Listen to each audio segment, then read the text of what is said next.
Hey cuties, welcome back to the final stream for the story of Summer Pool Twilight. We're going to be finishing off with episode 6 and the epilogue. Let's hop right in.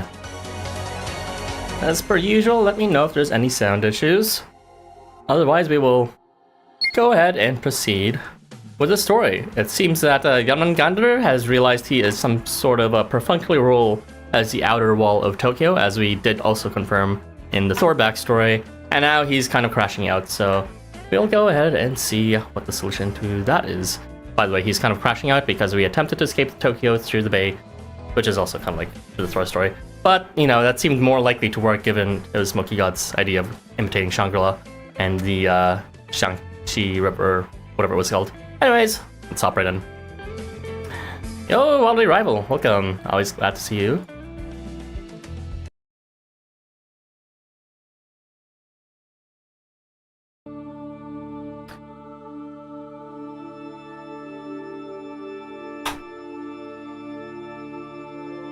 Sorry, my fan was super loud there. Though the world and its system are vast, there are three kinds of beings its denizens believe cannot be contained by its borders. Hey, it's Housamo. First is that which is omniscient or omnipotent, that which knows all the world or can do all things in it. Why does such a being defy containment? Because logically speaking, such a being cannot exist except outside of the world. Like how any kind of computing machine cannot fully comprehend its own composition using its computing resources alone. Like how one cannot gaze upon the external shape of a room while locked inside it. To understand the limits of one's world, to break through its walls, one must go outside of it. This is in reference to infinite type that I did, was it? No, it's in reference to all-around type, rather. Omniscience and omnipotent, as in all. The second would be the infinite world serpents, which are too great to be influenced by the limits of the worlds. The world serpent of Yggdrasil, Jormungandr, is one such being. He and other serpents like him are believed to be larger than the world. Large enough to swallow up the world itself. A counter to the gods from the theatrical criminal, Loki, one of the three siblings to bring about the world's eternal twilight. What about Loki? Was Loki considered one of the infinite types? Loki, one of the three siblings to bring out the world's eternal twilight. I do vaguely remember they did talk about Loki had something responsible to do with Yggdrasil's borders in chapter 14, I believe. The third would be Zero, or that with proof of non-existence. Or perhaps with an alibi. Something everyone believes does not exist anywhere in the world. For something to not yet exist in a world, it must exist elsewhere, outside of it. Otherwise, it would be nothing more than nonsense. If it does not exist somewhere, it cannot be perceived as not existing here. After all, in the old tongue, alibi means elsewhere. Ooh, I didn't know that. Yunchen, always good to see you too. Yeah, it seems there's a lot of this lore building with regards to the relationship between all-around and infinite and zero type. We did get a bit of it in chapter 14, maybe even chapter 15. But yeah, this is just rehashing that nice. Omni, all around, infinite, infinity, and zero, null. All three, in their own way, reach the throne of God. Omni through being, I guess, not recognizable except from the outset because of it being the full set. Infinite because it, like, all encompasses the full set. And zero because it is beyond the set itself, since some sort of proof of non-existence. That's a bit complicated to explain. In any case, this was a nice summary of it. God is the beginning and the end, the Alpha and the Omega, that which sits atop the world's hierarchy. Now, in a world under the thrall of majority rule, these three have different affinities against each other. Omni beats infinite. No matter how many infinities one accumulates, they will never reach all. No matter how many infinities one accumulates, they will never reach all. I suppose that's true, in a weird way.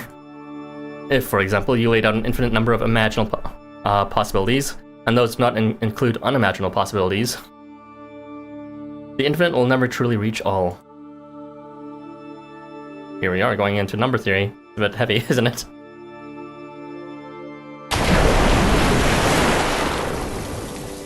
Jormungandr regains his draconic form and begins to grow to a titanic size. Worthy of the name Midgard Sommer, the world-destroying poison, his cellular reproduction far surpasses what the world allows, infinitely increasing his mass. At the rate and ferocity with which he grows, he threatens to reach even the heights of the Great Walls containing Tokyo. Ugh! Wait! That's... Jormungandr! Come back to normal!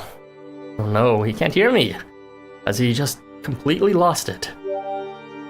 The world-destroying poison. But that makes no sense. Why has the world's counter system activated? Counter system?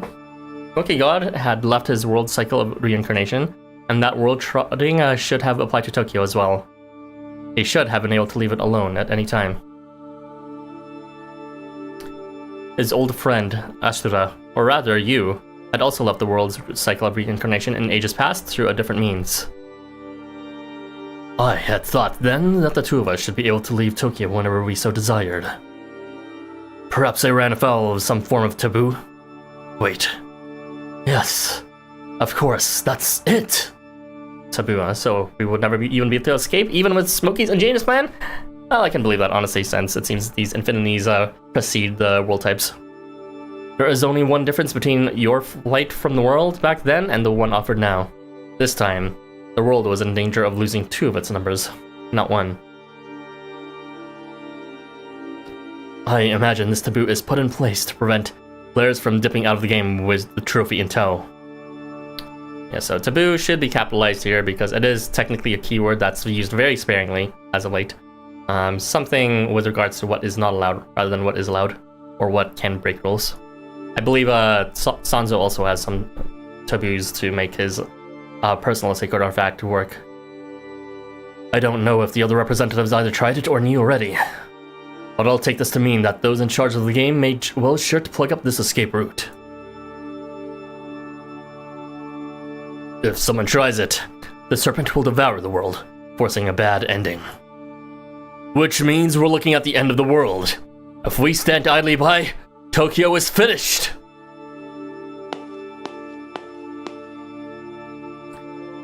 Hey, what's that? Is that a new attraction or something? Seeing the crowd of pool-goers gather, Smoky God falls silent. Well, wall dragons are Yarn and Sipikli, and if you remember Qinglong, he used to be infinite, but is wood now. I mean, he did talk about that, but honestly, Qinglong's backstory was so kind of shite that I kind of forgot about it. However, Sipikli is news to me, that is not actually translated, so although it makes sense, he is a dragon. I wonder if he's a specific wall dragon to a different world other than Tokyo. Most likely, if I had to hazard a guess, it would be, what's it called? Shalotl World, whatever that is. Eldorado, that's it. Come now. Come now, Smoky God. On our honor, we will not repeat the same show twice.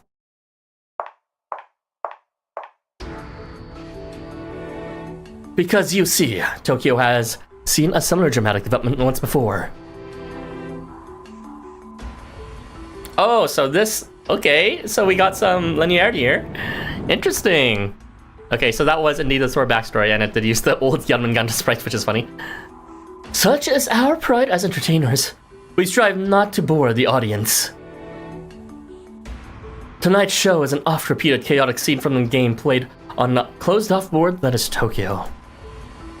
A common show with a static, well-known script. Let us bring that to an end, then. For in this third act... stars, supporting roles, bit parts, even our extras will embrace the chaos of improvisation. There is no meaning to the prepared script, and there will be no promised ending. With the stage drawn like a broken carousel, who will be the one to draw down the curtain? And definitely leave a spoiler warning for this. You should not be playing the story without doing the sword dungeon story first. Perhaps someone off stage, inside the theater. One who was never an actor to begin with. Perhaps even the humble usher. A midsummer night's dream, fading like morning mist. A delightful fantasy, indulged in the tossing and turning of a nap. Do enjoy the show until the very last moment, when the curtain falls. Summer Pool Twilight, Episode 6. Broken Carousel. I should take my time to make the poll right now, actually. Special. Yorm.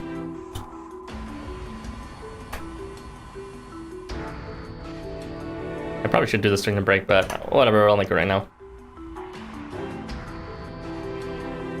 Smoke. And...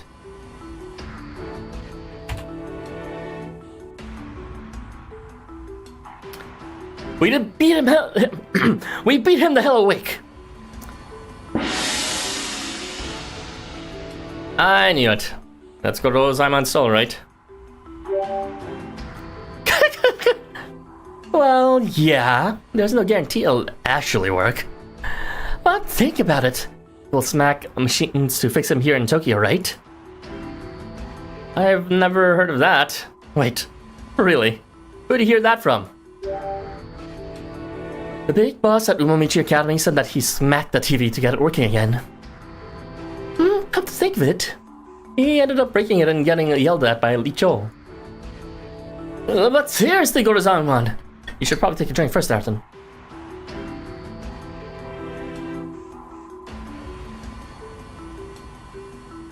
Sorry guys, I was out, I'm super tired.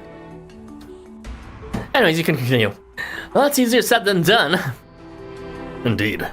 If we do not do something first about that horde of monsters, we'll not be able to even approach him. We will also need to guarantee the safety of our guests.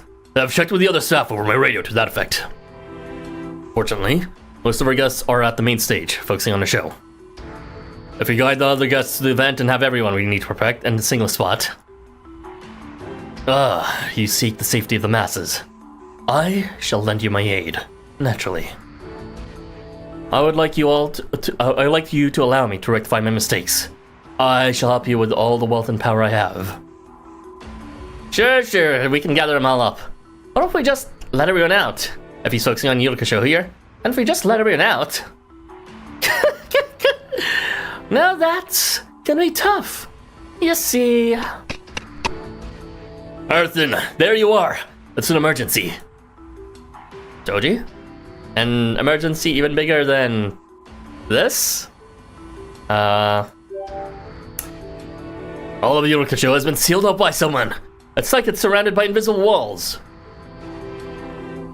I've contacted the other summoners, so we should link up with them right away.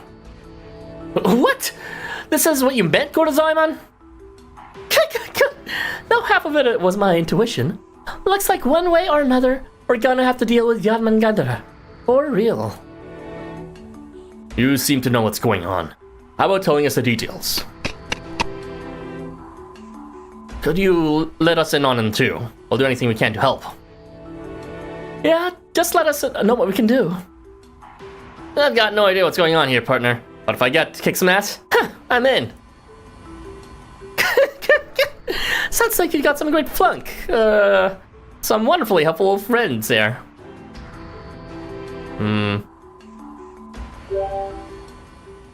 Buddies.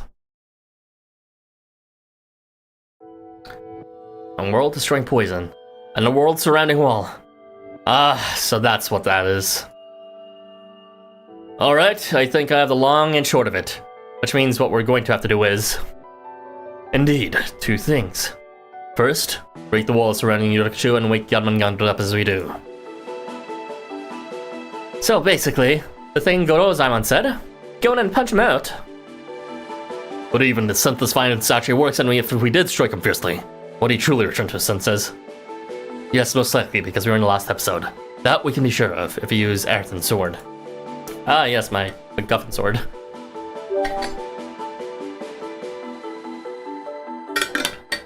Right, we are all-around type, allegedly, although I don't know why we weren't able to stop a mess. Well, I guess we are in the middle of the ocean. We should be able to solve the issue by using your Sacred Artifact's rule of rending. All we need to do is get you alone at the wall and have you swing your sword. That is all it will take. Alright, leave this to me, I guess. And he seems so sad, Smoky God. But always, Imon. Something up? But, my old friend, if you do that, you will... Oh, come on, sponsor! No need to get all mopey and serious. Not tonight. Did we volunteer to sacrifice ourselves without realizing it? Oops. This is gonna be another night close. But always, Imon. Just leave this one to us. We won't make things mopey. Got it? So, Aerthin, we get you to the wall and we're golden. Only problem is, well, that second thing we have to do.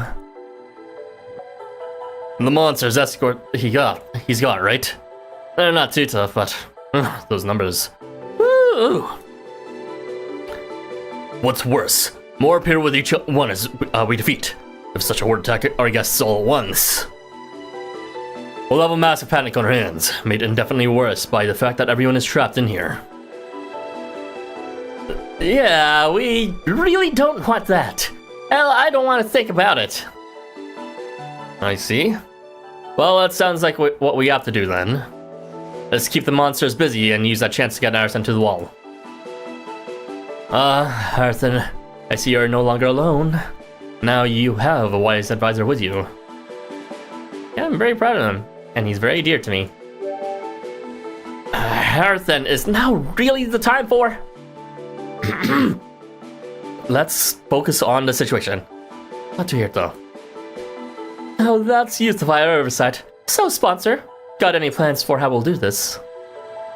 Since this resort has been modeled after Shangri-La, I'd expect you to know its inside and out. Very well, God Imon. Everyone, would you mind looking at this map? First, we lure out Jormungandr properly, into a wide open area if possible. How about the battle stage? It is rather large and open, and should be bereft of people around now. Great idea on paper, but how are we gonna lure something that huge? We're going to have to lure him over while attacking him, I'm afraid.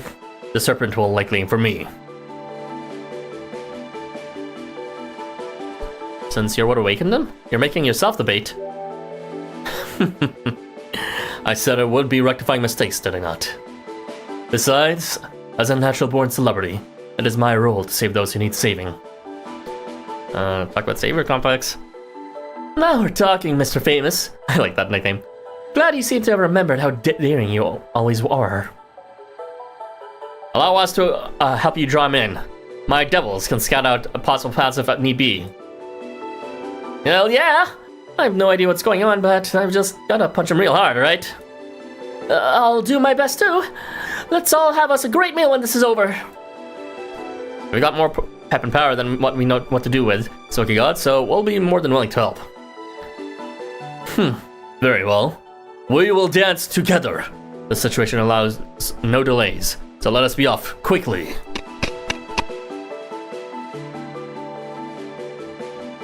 I just know you can turn things around, Aerthin. So let's do this like we always do. Well, good luck bullfighting the dragon. We'll be taking care of things here. Things being all those monsters that popped up. Hell, there's way too few of us to deal with them. Sorry to interrupt, but a report came into the staff radio saying that monsters have appeared near the event stage. Well, isn't that convenient? The security team is doing their best to guard and evacuate the guests, but it's only a matter of time before panic strikes. Ugh, how the hell did they pop up there? Yorikacho is encased in walls right now, so we're essentially inside his womb. Of course, he'd be able to spawn his lone manifestations wherever he wants, whenever he wants. Now then, looks like we've got a real pinch in our hands, huh? Oh, is that how Jormungandr got here, actually?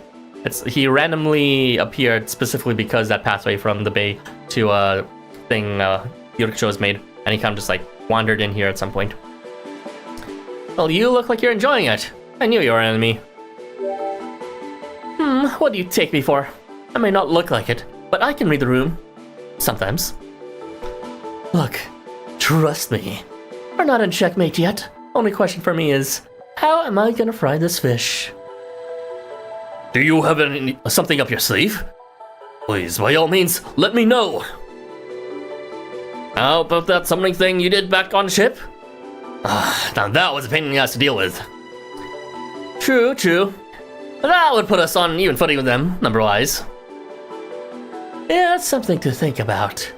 Now that aside... Are you thinking of something else? Good eyes on you, Erthen. That simply won't do, and Ayakashi can't reveal themselves to the masses, you see. Don't sacrifice yourself. I know you're gonna sacrifice yourself, you better not do it. He's still gonna sacrifice themselves. Hey, Erthen. There's something I need to ask you before we do any of this. You think Tokyo's fun? Do you like this closed-off world, or do you take it or leave it? The Yap battles in between academic life, day and night. The after-school struggles as Twilight takes the world. Chaotic days that could go on for eternity. Program-mediated battles, scars of which fade away like they were always fiction. Back in the day, me and the gang, we'd have a lot of fun, tearing up the streets on our bikes. All I cared about was having fun. If I was having a good time, that was all that mattered. And every day felt like a dream. I loved those days, but I've moved on. I've graduated, so to speak. Now making sure others have fun is what I do. What are you even talking about? Answer me. This is really, really important to me. Are you having fun in Tokyo? Do you love the world you're in? Do you not? Which is it? The option does not matter. There are parts I don't like, I love it, I don't know yet. There's hot men everywhere, sure. I love it. Your option actually did not matter. I'm just happy you told me. I see. Hey! What are you yapping on about? Come on, we can't just leave Jormungandr be. Rory colors Yamashiko's voice as he looks up at Jormungandr, now fully in his role as Wall. I don't know if he really was born to bring about the twilight of the world or whatever. Just look up at the sky? See? It's night up there! Night! So let's go up to him and beat him awake. Smack those eyes open so I can look him right in the and ask. Ask him if he really wants to thrash around and hurt people like this. If being a damn wall is what he really wants. It'll be a real shame if he doesn't, because well, we're in Tokyo. This is the place you can be anyone if you want to be. It doesn't matter what you were born for. Yamashiko left the Dragon Palace and came to Tokyo, and is currently studying to be a conservationist. It isn't just Yamashiko, however. Either. Everyone has left the world they were from to become something different in Tokyo. You can become what you want, huh? I like that! That's real alpha. Won't be coward or brave hero. Doesn't matter what you can do, just what you want to do. See, Oz, Big Bro, Arthen, I know now what I wish to become. A staff member who brings joy to his guests, and right now, Jormungandr too is the treasured guest. Alright, Heracles, Yamashiko, Oz, let's go. So, you're the one who chooses what you become, huh?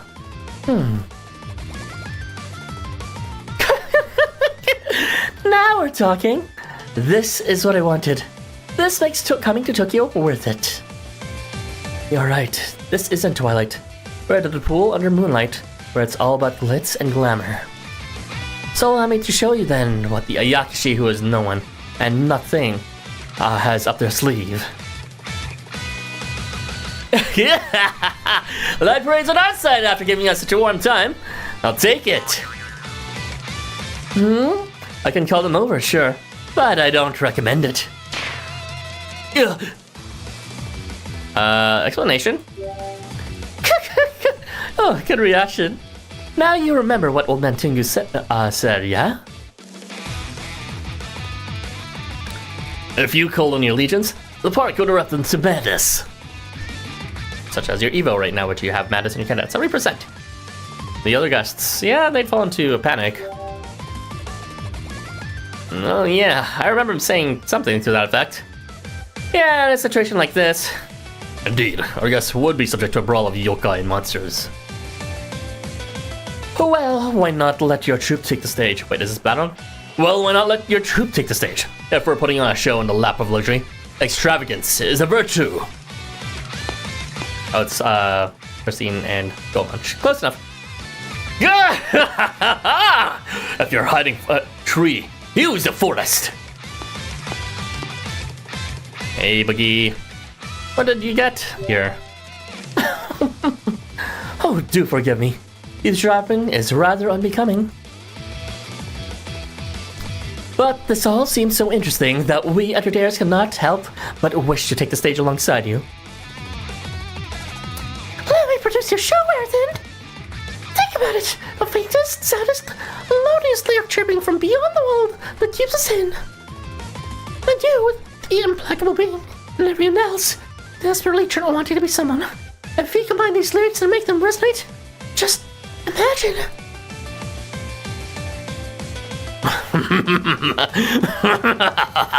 Monsters in the Yachi, huh?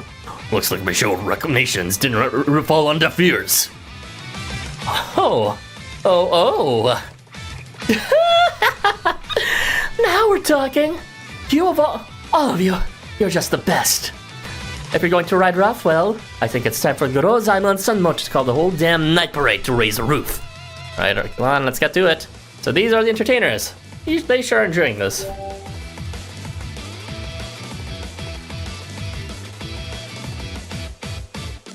Hey, what's up with them? Is it just me, or are they coming right at us? Huh? Wait, let me zoom in and... Holy crap! Are you seeing this? Yeah! Finally, some welcome suitors to make eggs with! Sorry, I was just thinking they're both mermaids or mermen. Where'd they come from? We got to get out of here! They're over here too! Hello!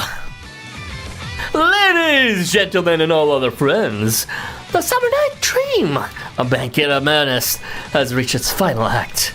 The delightful fancy indulgent during the tossing and turning of an up meets its delicate outcome. Come forth! Curtains on this once-in-a-lifetime, once-in-a-nighttime game. Where truth unfolds it intertwined in a dance of pandemonium, we find our long-awaited climax for the greatest night of our lives. Lights! Okay. Music? Okay. Time to give this lovely summer banquet what it needs. A drop or two of fear. Yeah! Clear out! Here come the Yakushi. What's going on? The lights went out. This is kind of crazy. Like, I'm actually getting scared? I'm not liking this one bit. Is this part of the show or something? Wait, look there, on the stage.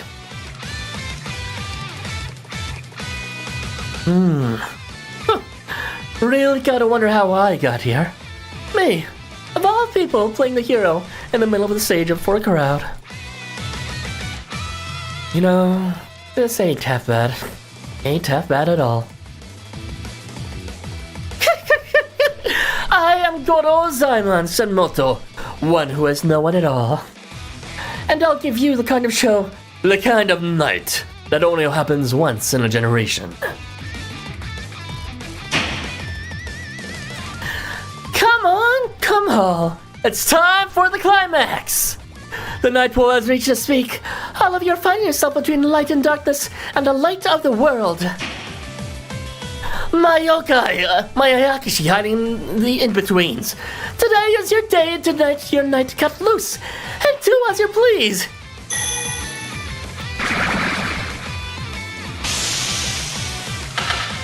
Come forth, my legions of the night, and your hundreds and your thousands. Light passing banquet.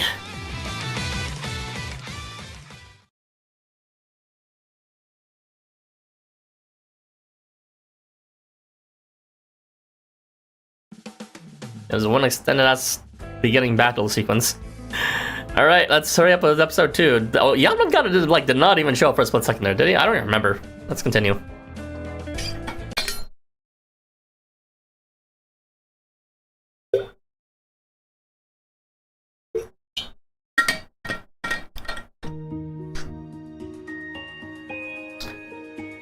Long, long ago, in a world elsewhere, there was a certain Ayakashi.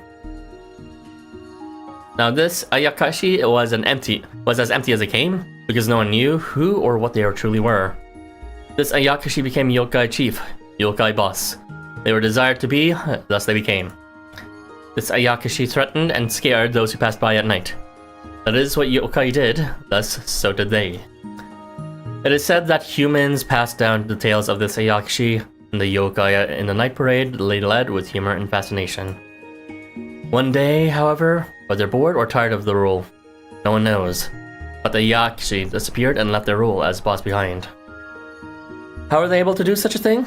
How could they cast their rule aside? That is because the Gorozaimon, the rule was nothing but a temporary placeholder from the start. From the very start, Gorozaimon was nothing, no one.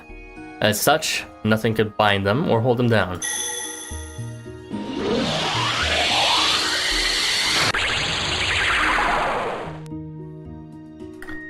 Thus did Gorozaimon cross the Rainbow Bridge to Tokyo, finding an unexpected welcome.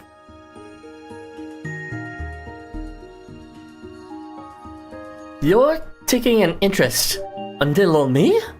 Who in the world are you? Any of you? What, they just literally got summoned in the middle of the entertainers? Talking about a recruiting power, Jesus. We too are those who are known in particular. Welcome, Gorozaimon. Allow me to perform a formal introduction. We are the Yurikacho and Guild. The Entertainers. A guild. You look like a traveling theater or something to me. Though we may not travel, we do perform as in theater. We are entertainers, those who bring joy and delight to the audience. Because we are known, the magic of the stage is ours. Actors, dancers, gestures, directors, prop technicians, kabuki actors, magicians, scriptwriters, we count all sorts of those connected to the stage among us. So, you're all just like me, nobody at all. Alright, I follow. One thing I'm missing though. What does being known have to do with bringing that joy and delight to others? Well, let me turn the question around to you. Why did you lead the night parade? Oh, isn't it obvious? How do you know my backstory? So that I'd have a good time. That's all that matters. Even though that I, the true self of yours, was nowhere to be found in that world?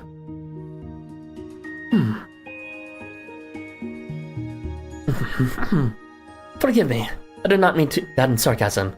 For you see, I, Christine, am much the same. I am no one. I was simply born to perform on stage. As such, I offer my art to one who is not yet in this world. That'd be interesting if she ended up being null type for a variant. I see what you're trying to say. You don't exist in this world, nor are you anything or anyone. So how about entertaining one who isn't in this world yourself? In this world, I am no one. Therefore, I can become anyone. Now that's some sophism if I've ever heard some. The boldest lie in the broadest of daylight. Yet that lie is who we are. What say you, Gorozaimon? For those like us, could there be a more enjoyable business in Tokyo than show business?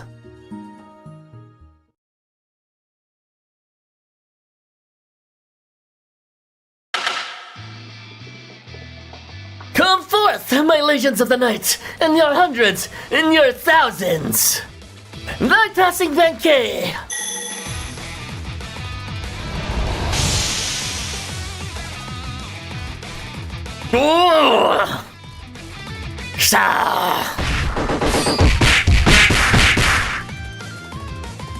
So, what are we looking at? What's going on? Is this a battle? You know, this is kinda... Hell yeah! Get him right with the right hook! Now this is the kind of entertainment we needed. Oh, I don't know who's who, but this rocks! Now this is a night pool. It really isn't, but okay, you do you. I really believed in the Yakushi to be confusing, illusory and nigh incomprehensible, empty. They threatened, they scared, they inspired fear. They felt that whenever horror colored someone's eyes, they were there. And so they lived for a little more than pleasure and entertainment. Others and emotions, had emotions certainly, and the Yakushi felt that they were in those as well. Yet the emptiness remained, thus did Gotozaemon cast off the role of yokai leader and ventured into Tokyo. It was there in Tokyo then, in this world so foreign, that they realized what it was they wished to do. Something that could not be more suited to their emptiness.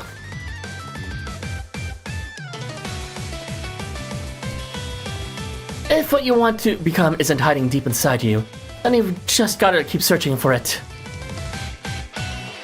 You can't become who you want, and that's what makes you so fascinating. You get to decide who we are here. We have to? Then let me live by entertaining the me who ain't here. That's who the Ayakushi Gotozaemon Sanoto is.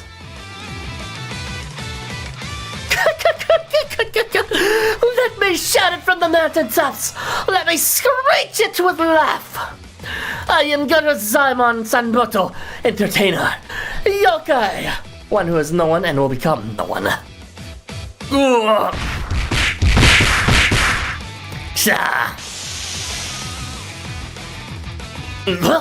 the yokai is strong as hell. Oh my gosh, just look at him go! I gotta record and post this. I'm gonna go viral. Hey, keep it up. You're killing it, Gotozaemon. Alright. I've gone and done the opening act for you. Now it's on you. Get the attention for the dragon with no appreciation for the performing arts. Even if you gotta punch him away to do so. Alright, got it, Gotozaemon. We can actually do this now. You just need to successfully lure him. Earthen, looks like you've taken care of the monsters. We've been doing well too. We've drawn Jormungandr in, somehow.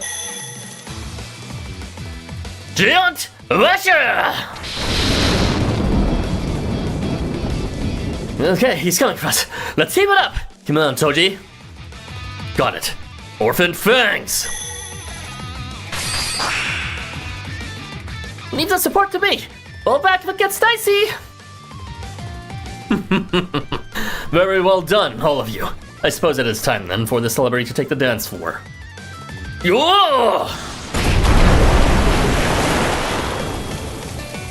Here we go. He's in the venue, with them this close. I'll take care of this monsters that have appeared nearby. As much as I'd love to tell you not to push yourself, I know you. Let's talk later, and you can tell me how it went. It's in your hands now, partner. Ask that old timer if he wants to battle sometime. I bet you of all people could face this world-ending danger with a smile.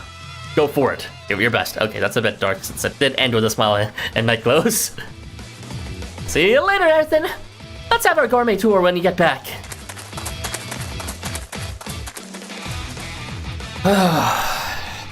Now it's our turn. Let's do this. Jormungandr! Jormungandr's here. Earthen, your friends really know what they're doing. I gotta say, too. Jormungandr is freaking huge. He exists larger and higher than anything. Outside the very laws of the physical world. The size comes as no surprise. Higher than anything in the world, ascended to the stars. Overrated if you ask me, and boring as hell if you get launched up there alone. That sounds then like we have one thing to do. Very interesting input here, please. Let's go, everyone. Over here, Jormungandr.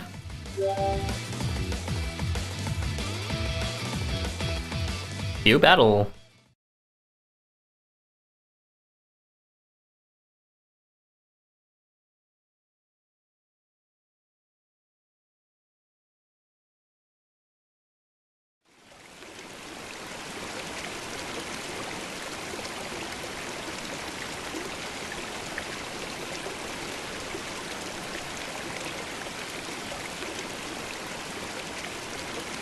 In the midst of all the fun he was having in Tokyo, Jormungandr, bereft of his memories of the life before, found himself thinking. Before coming here, where was he? How had he been living his life?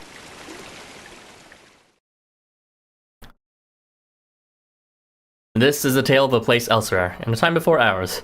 A tale of great adventure. Oh my god, it's Fantastic Boyfriend's Land! Somehow. And it's Yuji in his Ifukari form, and Orgus and Soul, and... Sorry, this is not their Ifukari form, this is their Housamo forms. In a world where countless fates had connected. No, not yet connected, but mixed together.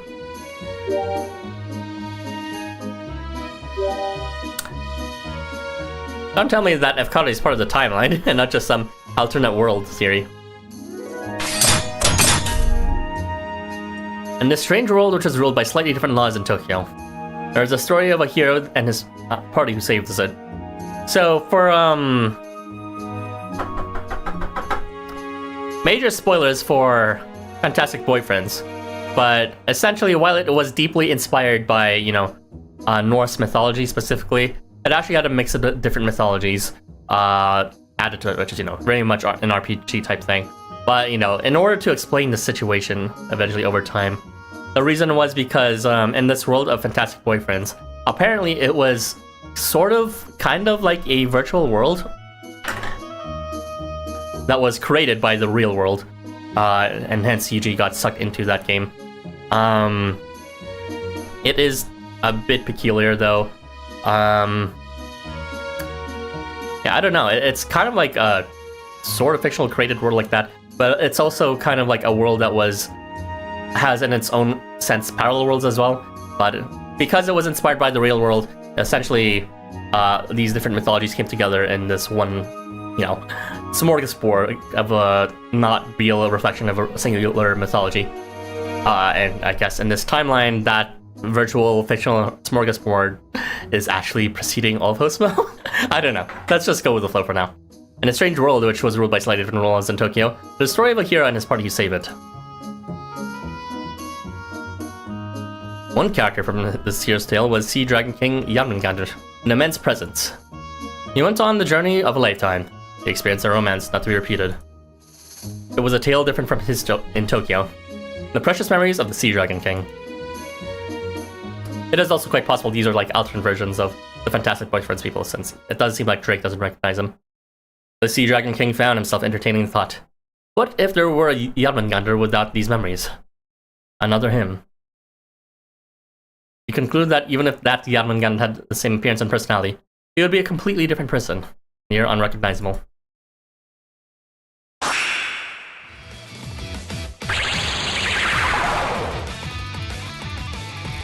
Oh my, are those the Jarls? Looks like we found ourselves a real fun gig. How about it, young Jarls? I assure you, this is a gig of the highest quality. See, Jormungandr, you're just like my guild's blue-furred entertainer. Nyarlathotep, the man of 1,000 faceless faces. A member of the Aoyama missionaries, or perhaps the Urucho entertainers. They walk through the Tokyo 1,000 strong, belonging to different guilds and possessing their own wills. Such is the power of a sacred artifact, allowing him to proliferate himself throughout the world. Much like Nyarlathotep, Jormungandr also has the ability to multiply himself. Their key difference is in quantity. Jormungandr does not simply multiply by 1,000, but to an infinite degree than the world. Greater than the world. However, Jormungandr does not have a sacred artifact as Nyarlathotep does. He simply follows the laws of reproduction and continues to proliferate in this world. The dragon desires intake of resilient factors, using them as raw materials to create more and stronger selves to infinity. What does it mean by resilient factors? Is he talking about Vor? Is he talking about like having people within his realm? That affinity for resilience is the reason why he was chosen to be a part of the walls. Yet a wall's building blocks needs no memories, and he was robbed of his, with his ego made to sleep. Was he abducted from Fantastic Boyfriends and forced to become a wall for the game in Tokyo? That's kinda fucked if that's the case. I don't think that's something that Jormungandr would volitionally agree to do. In theory, those on the inside cannot overcome Tokyo's walls. Tokyo is a world where hierarchy is decided by majority rule. Those within the system cannot overcome the violence of the majority. The dragon was made as material for walls, cordoning off the sea of Tokyo Bay and laid into an infinite slumber.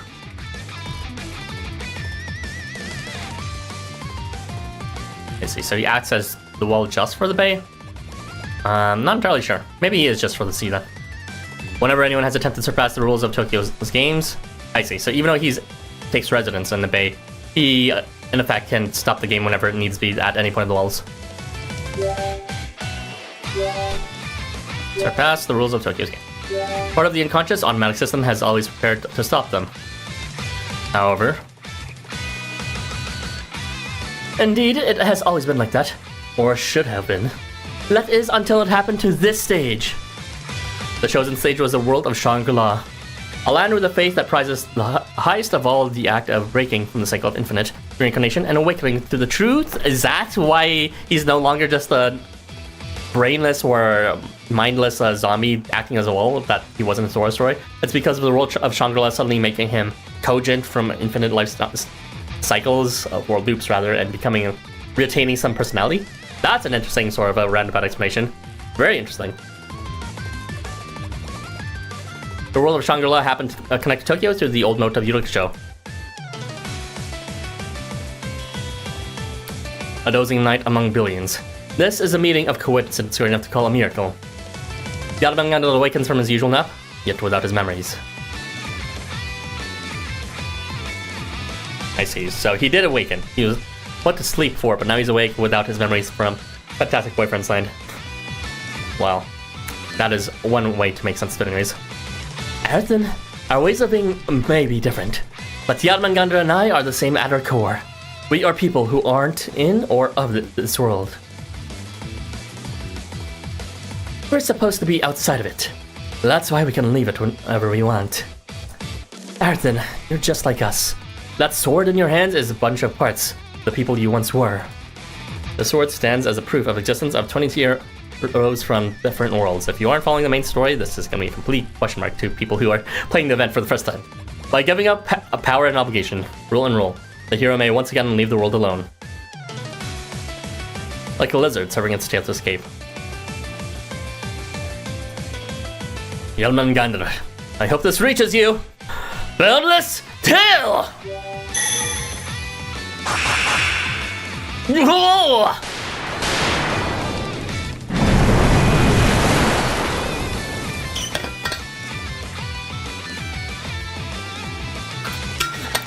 And the Oni was forcefully made to take up the position of wall again once someone broke the rules. Did it work? I pierced the walls. Huh? My sword! That was bizarre. You swing your sword with such force that it slips out of your hand. When it does, you find yourself sucked into the cracks in the heavens, in the walls, with no recourse.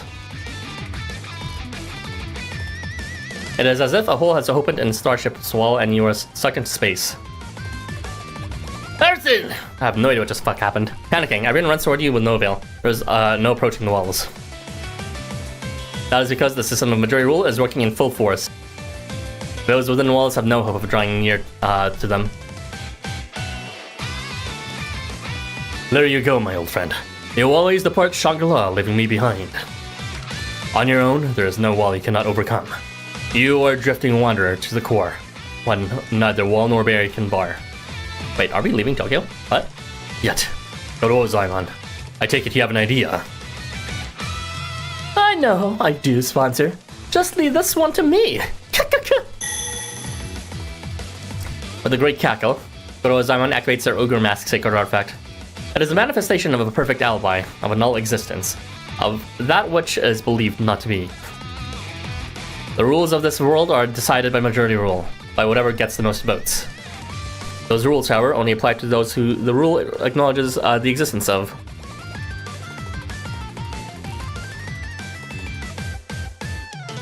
Are we like losing the Jormungandr because of... Actually doesn't make sense. All around should be advantageous towards it. But it seems like Gorozaimon here is using his nullness to nullify this somehow. How can the rules of this world bind someone or something treated as non-existent within its jurisdiction? The system of majority rule thus has no effect on zero.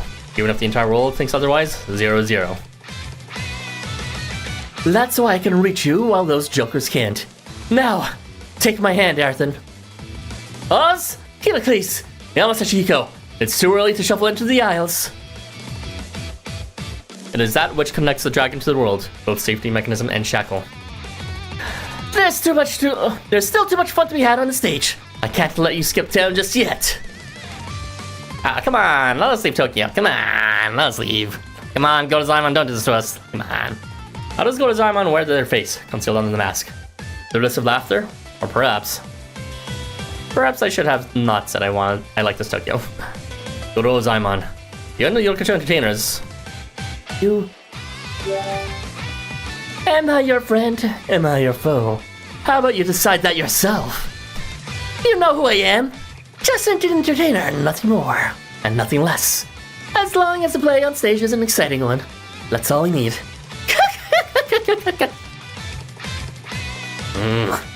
Alright, give it, put it there. The link answers Gorozaimon. Soon the cracks in the walls began to slowly seal up. I got no idea what the fact we just witnessed. What is that supposed to represent? Were we, like, not in the same place? Were we just brought in some other place? I don't know what just happened.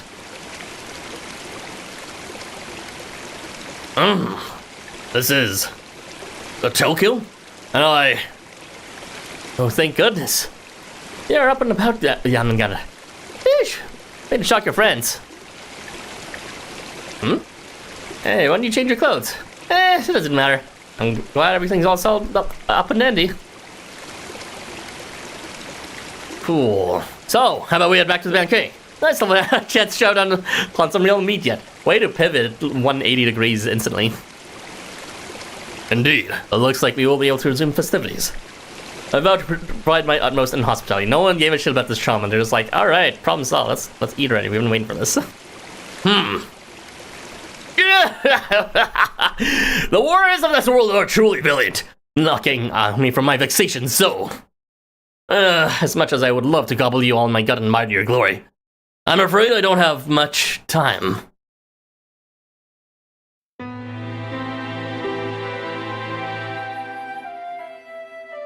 Jormungandr's body turns into light as it slowly shrinks. What? I am Sea Dragon King Jormungandr, known in the realm of the Ikebukuro as the World Serpent. Your sword and rule severed my sealed memories from the walls that bound me. Oh, does he remember everything from past boyfriends? As I had awakened from my slumber and regained my will, your sword answered in kind, cutting me away. Awakening World Serpent. I can see that you are a different Jormungandr than the one Arthur and friends know. Wait, so this is Fantastic Boyfriends Jormungandr? Maybe? Okay, let's go with that. Indeed, because my memories were sealed, my consciousness has no connection with his.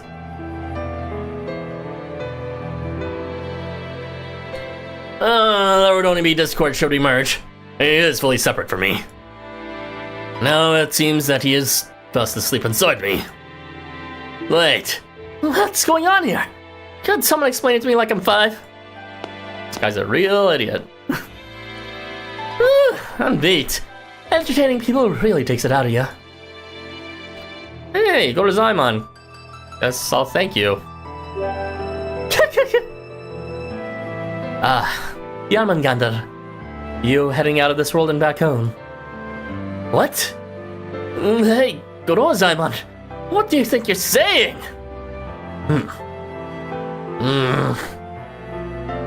Indeed, former Dark Lord of another world. That is what happens, in essence.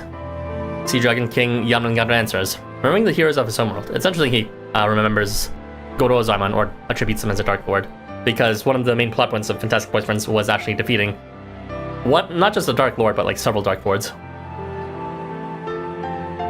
Look at him sadly. That's okay. That's a bit tasteless. Oh, wait, but this is so sudden.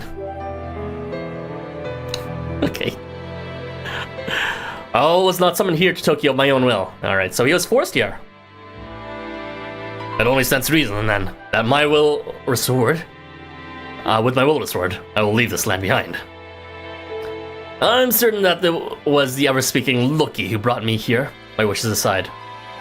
Oh, interesting. Does that mean we can leave Tokyo now? Through the bay, maybe? That is likely why I appeared in Yudokacho as well.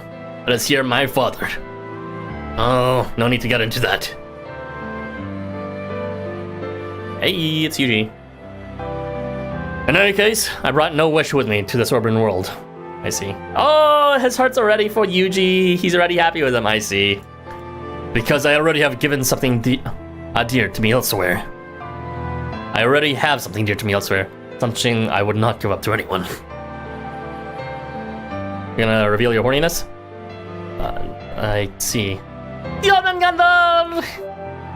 If you would allow me to repeat myself, the Jormungandr you spent your night with was not the me you see before you, but a different being entirely.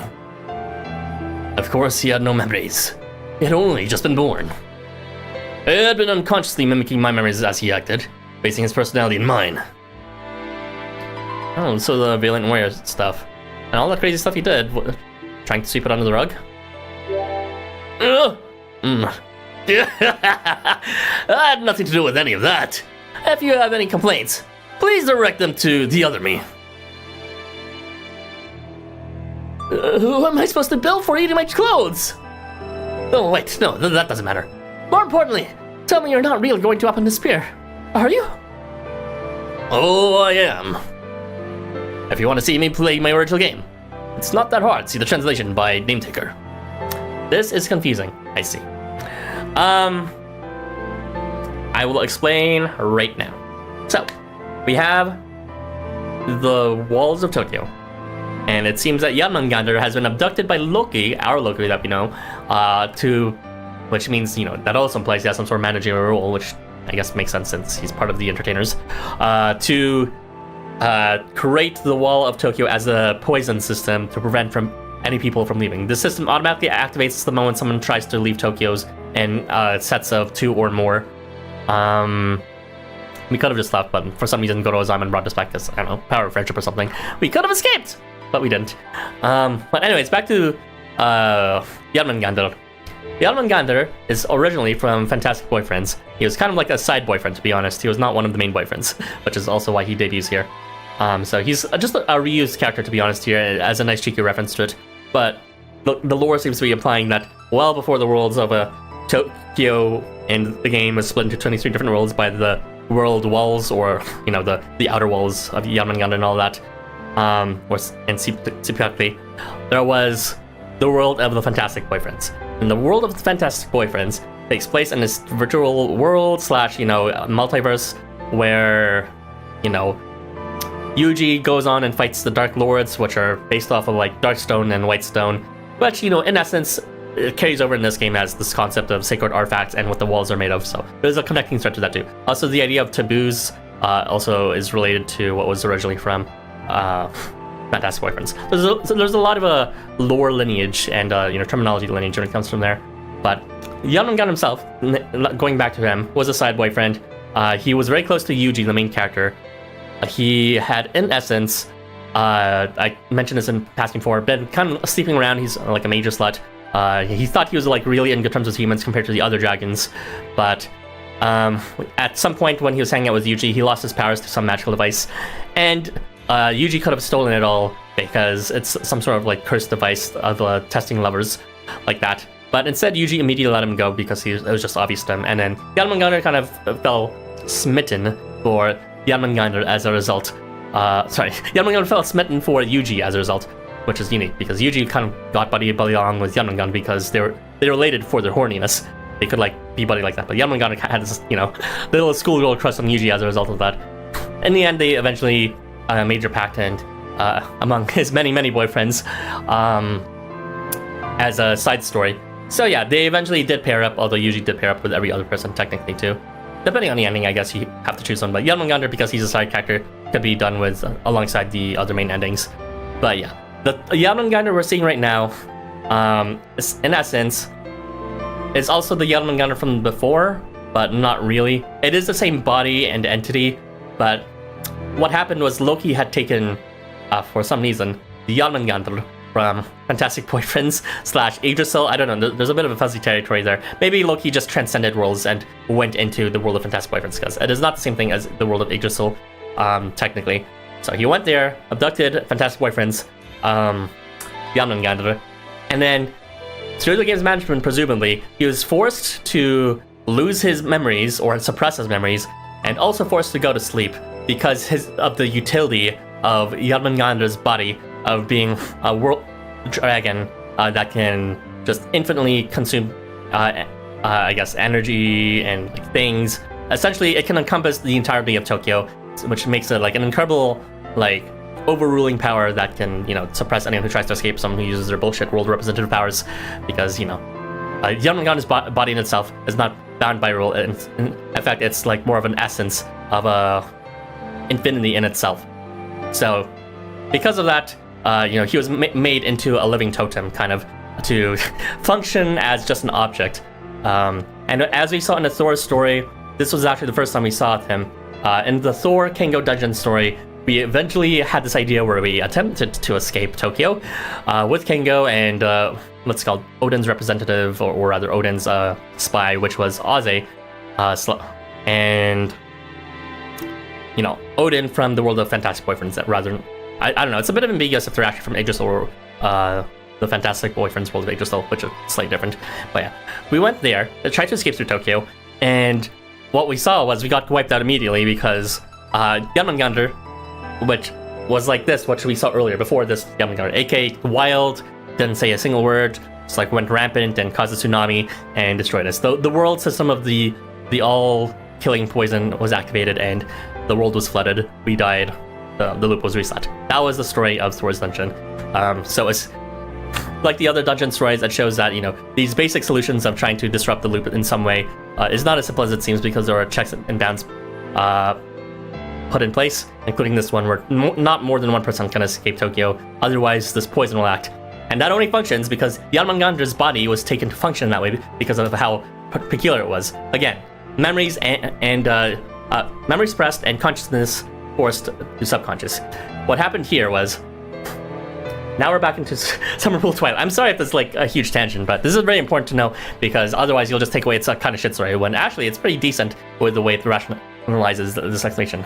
So Smoky God attempts to bring us out of Tokyo through this theory that within his original homeworld of Shangri-La, there is a connection between, the north side is Shangri-La and the south side there's actually a hole that exits Shangri-La from the center of the earth to the Shangchi River, or whatever it's called. To emulate that, by forcing the very first of its kind, a forced collision of worlds, Smoky God decided to emulate Shangri-La materially as much as he could within Yggdrasil by, he's just fucking wealthy as fuck, so he, buys all the territory between Yggdrasil to Tokyo Bay, but just happens to be geographically similar with, Yggdrasil up north and Tokyo Bay south. And by making it physically resemble Shangri-La as much as possible, he was intending to create a similar sort of escape route from the walls of Tokyo, just like there was a similar escape route from, the entirety that was Shangri-La to the outsider that came originally from the Shangchi River. So that was a pretty brilliant plan by Smokey to, as you saw, successfully create a collision of worlds where we went down and we saw Drake and Ed, who, by the way, I'm just like, they're kind of out of the picture now suddenly, but what was not expected was, Drake, Ed, all these Sahagin, which is what those fish guys are, and those skeletons, and also Jormungandr himself. They all suddenly appeared inside Yggdrasil, specifically because that pathway had opened. They had been camping out in what's it called, the Tokyo Bay itself, because they're put to sleep there, and they had only awakened. What was the reason they awakened? There was a specific reason why he awakened.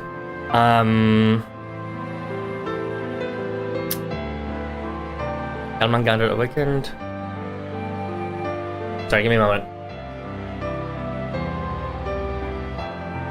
Oh, it was because of the mythology of Shangri-La. So Shangri-La, apparently, something like within Smoky God's religion, aka Buddhism, it's all about escaping samsara, right? Aka the theory of we are born in an endless cycle of reincarnation, aka suffering, samsara, and in order to escape it, we have to achieve moksha to reach nirvana, aka we have to break the infinite cycle. So we can by reaching nothingness and breaking all attachments. This is like actual just real Buddhism, right?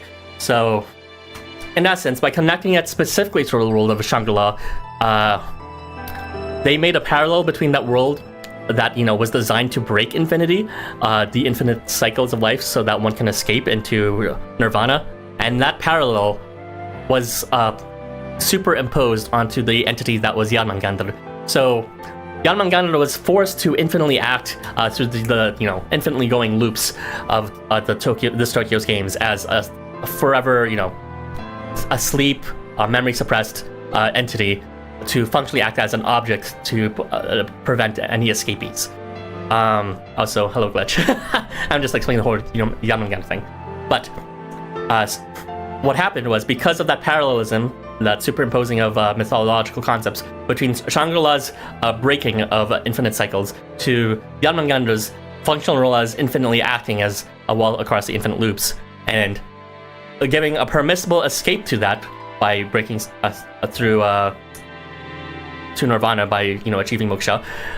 That entry path was also achieved for Jormungandr to eventually escape through his infinite loops of acting as well, of being a slumber, and he eventually awoke as that same escape route. I hope that makes sense. It is this is pretty clever for what was mostly just 90% filler in the story, to be honest.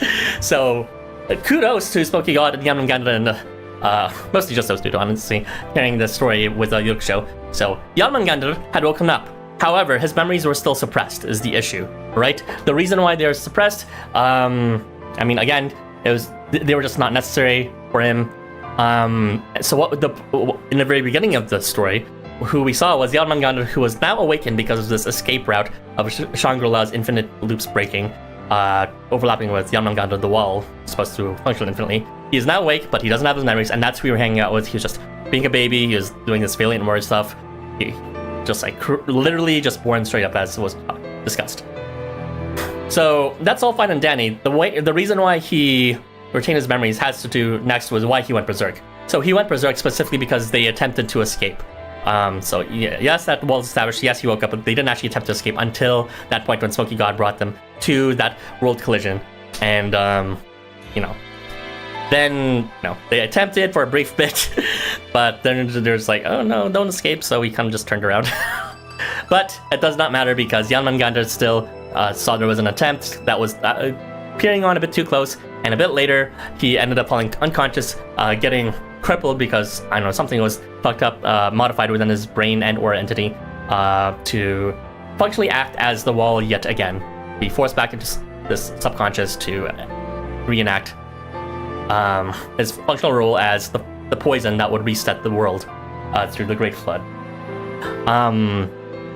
However, it does seem like after defeating Jormungandr through some bullshittery that is not entirely clear, it seems like we have the power to do it, to defeat Jormungandr, because of our all-around type, the Omni type.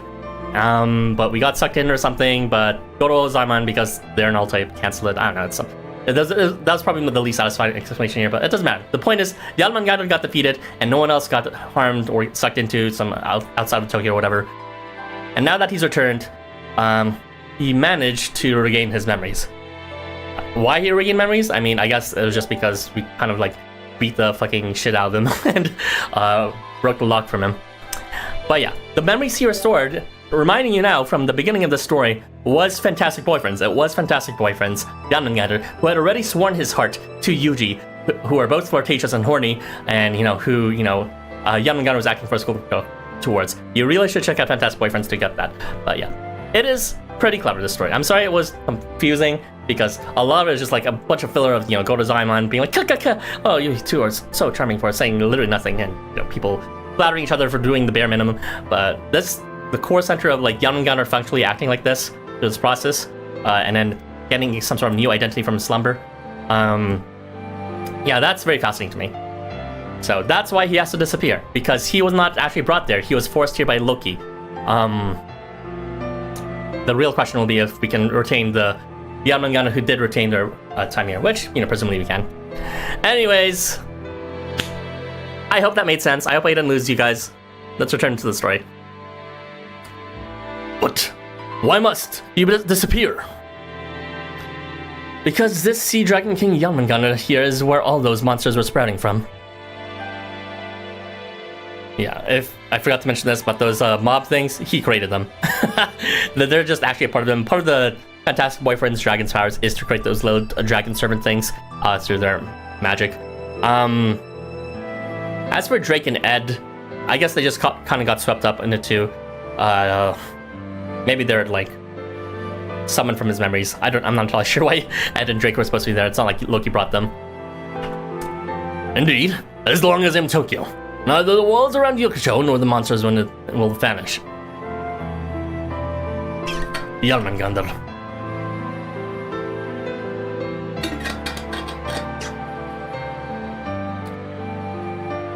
Yeah! Oh, Smokey God, I am grateful to you. Had this miraculous night not happened, my memories would have stayed sealed away within those walls. It truly is miraculous how coincidental everything here was. Truly only possible was the power of exorbitant amount of money. Well, it seems I'm out of time. I'll leave the rest to you. There's one more thing I want to ask. Tell me, Jormungandr, did you have fun here in Tokyo? Indeed. As the sponsor of this party, I'd like to know myself. Tell me, World Serpent of Ikebukuro, how did you find this night? Well... Yeah, it doesn't matter if you had a wish or something you wanted to do here before showing up. What matters is how the experience felt. A lot of crazy stuff went down, but I had a lot of fun. How about you, Jormungandr? Did you?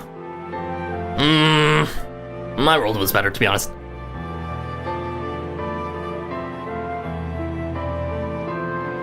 When his mind became lucid, he found himself in this world, a land he did not know, with people he did not know. His memories with you and the others are fresh yet nostalgic, and dear to his heart. Fun. They are memories he finds himself not wanting to give up. I see, so it seems that he inherited the memories that was there when he hung out with us, when he had forgotten his memories, or rather, when it was still suppressed. No matter how treasured his memories and his home world are, he cannot reduce the feelings he experienced in this new land to mere falsehoods.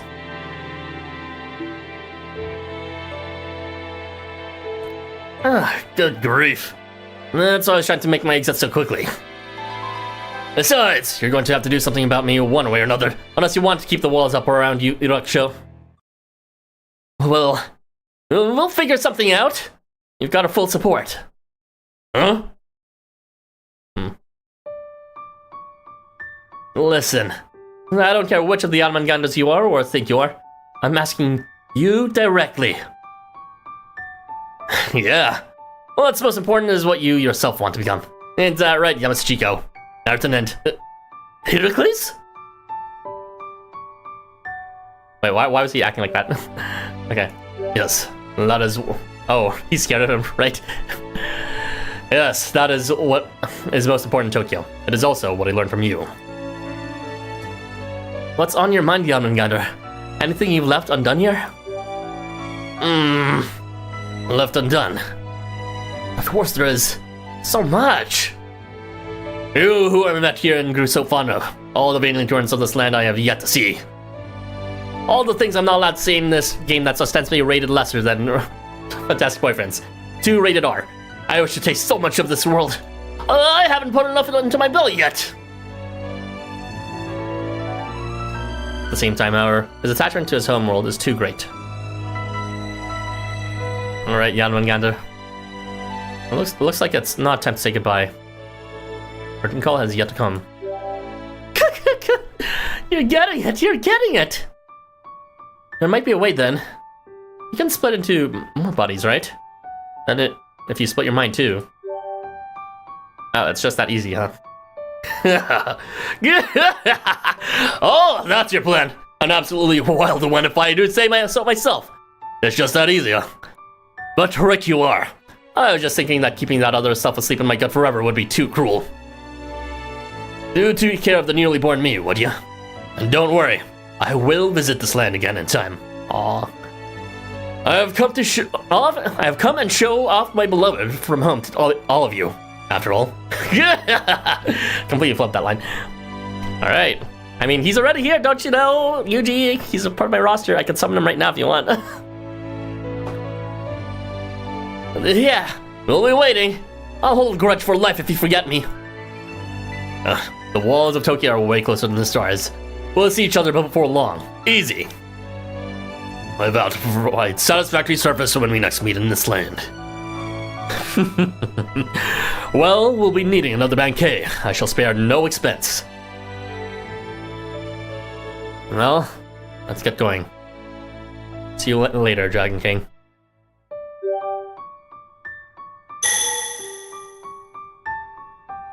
Roll of the Wanderer. Rule of Rending. Boundless Tail! He just casually lets us slice him.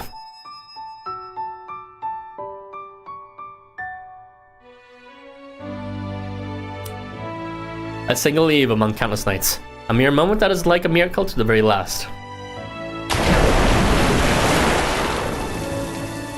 It's running time. It's Morbid time.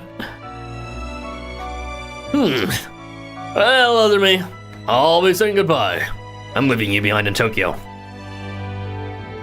You don't have quite the power I do, so I imagine the walls won't be too interested in swallowing you up. Did he sacrifice the powers of most of his wall-related powers to leave here in Tokyo? I guess don't overthink it. I'll hold the fort here, Otherby, until we meet again. There is one thing I want to ask you, though. Should I consider myself your clone, then? Weren't you listening to the others? That's for you to decide yourself. Double D one time. DP.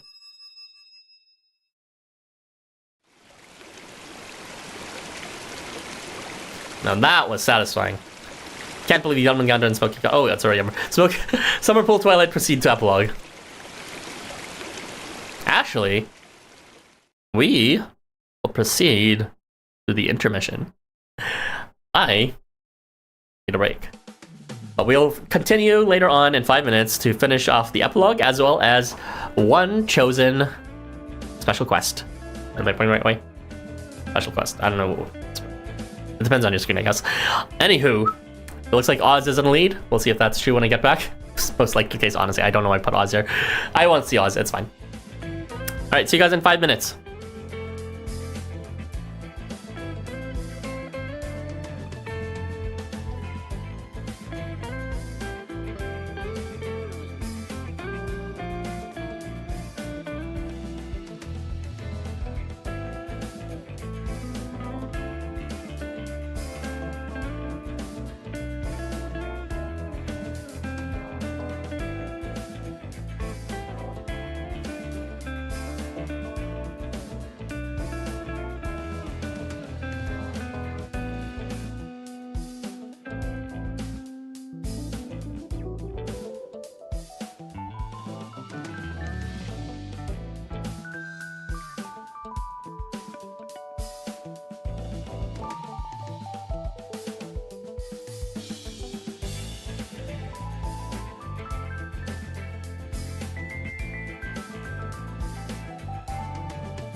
Alright, I'm back, guys. Let's continue the story.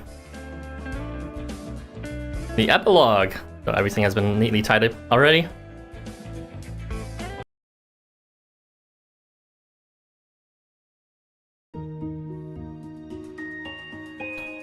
Twilight.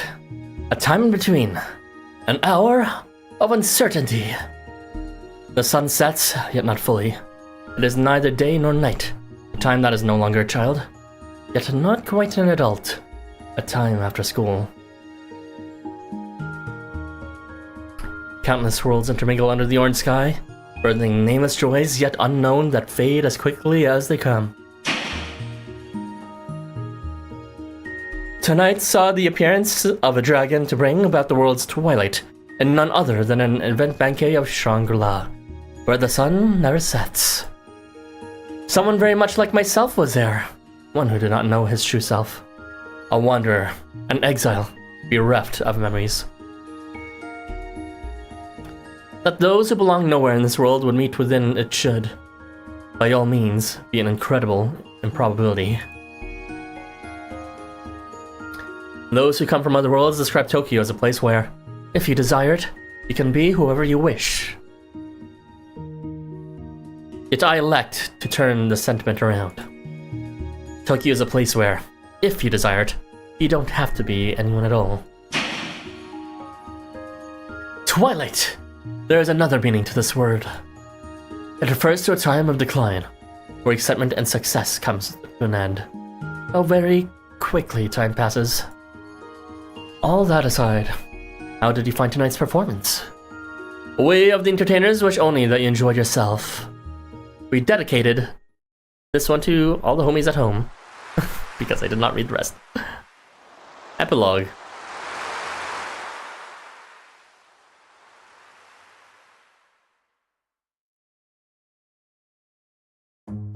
We dedicate this story until the very last of you who is not present. Hey, there's these bows. I was like, whatever happened to them? They're here, but they were not actually part of the Jormungandr's summoning, so it was peculiar. Say, this is Midgard Sea, and that's our port. Yeah, that's the world of Efkari world. Midgard, I keep on forgetting. Not the same Midgard as Yggdrasil, though. When they came to, Drake and Ed's pirate crew found themselves back in the familiar waters. Finally, I've got no idea how or why. Oh, we sure went through the ringer. Hiding in that underground maze-looking place and then having to deal with a horde of Sahwagin. And there was Jormungandr, a massive and right before our eyes. Oh, right. I'm telling you, when that dragon passed us by, I felt like I could just drop dead. And I'm already dead.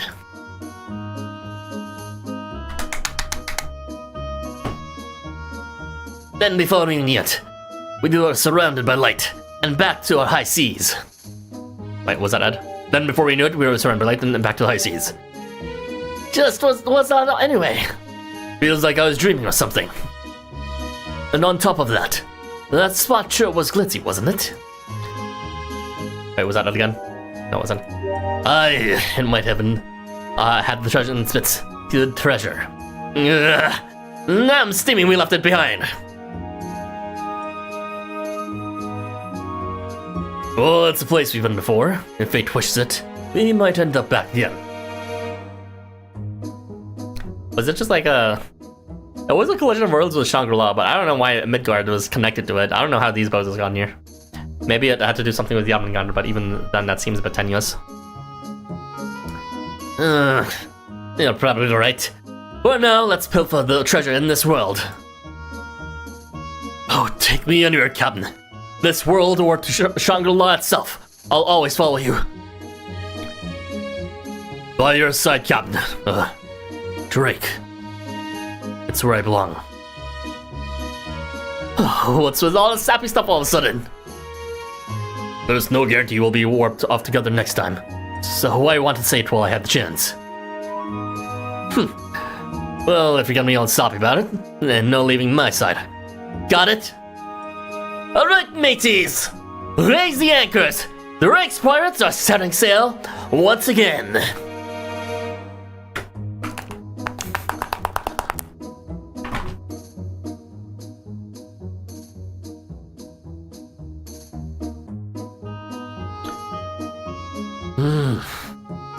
I have to wonder, though, what happened to the others after all that?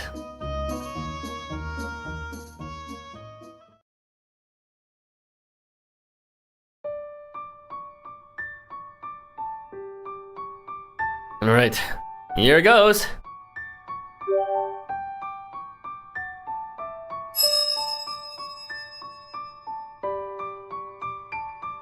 Well, I guess he's gone? Huh?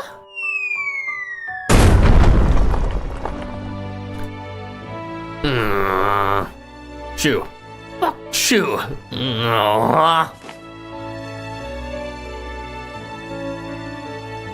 What is Hawk supposed to be?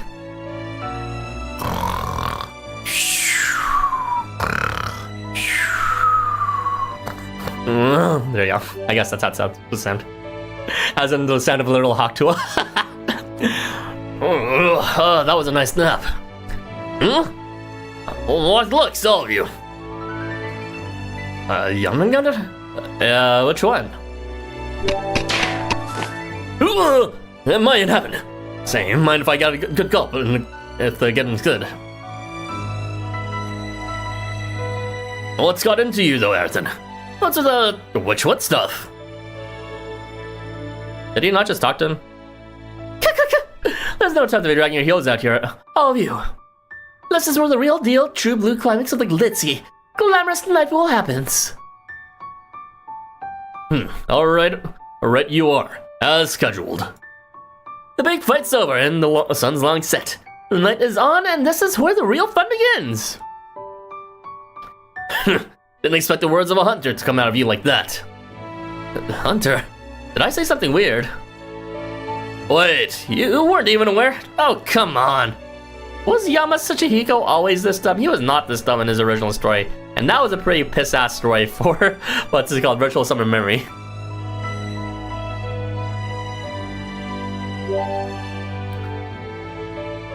Let us resume the banquet. We shall revel until the summer's night comes to an end.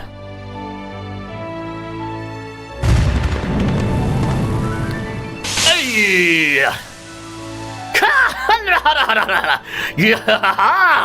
The party shot up to its climax. We have the fire dance, the ultimate water odyssey, and to top it all off, the night parade is cutting loose. Keep your eyes on the prize till the very end. Are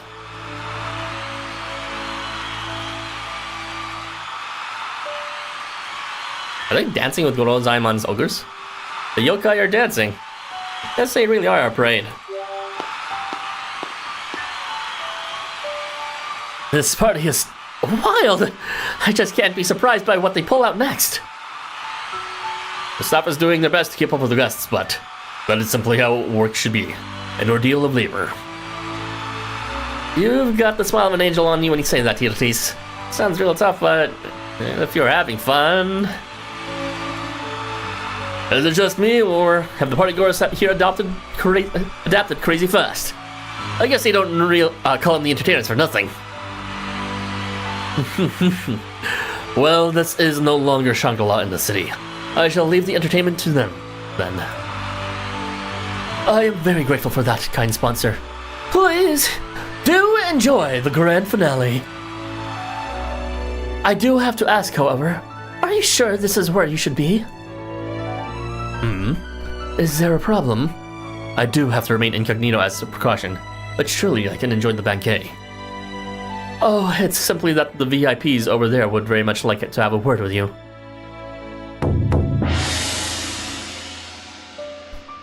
So, Mr. Shangri-La representative, we would very much like to know just what was going on tonight. Well, you know, a bit of a world collision here, a bit of a infinite outer wall shenanigans there, a bit of a split personality here and there and splitting them in twain. I see your point. This does look like it will take all of my rhetorical energy. You see, guys, I did not actually break any contract. It's all in the books. I trust you. You know I'm of my word. Well, I'm afraid you'll have to enjoy the party without celebrity accompaniment for a while. That's my phone.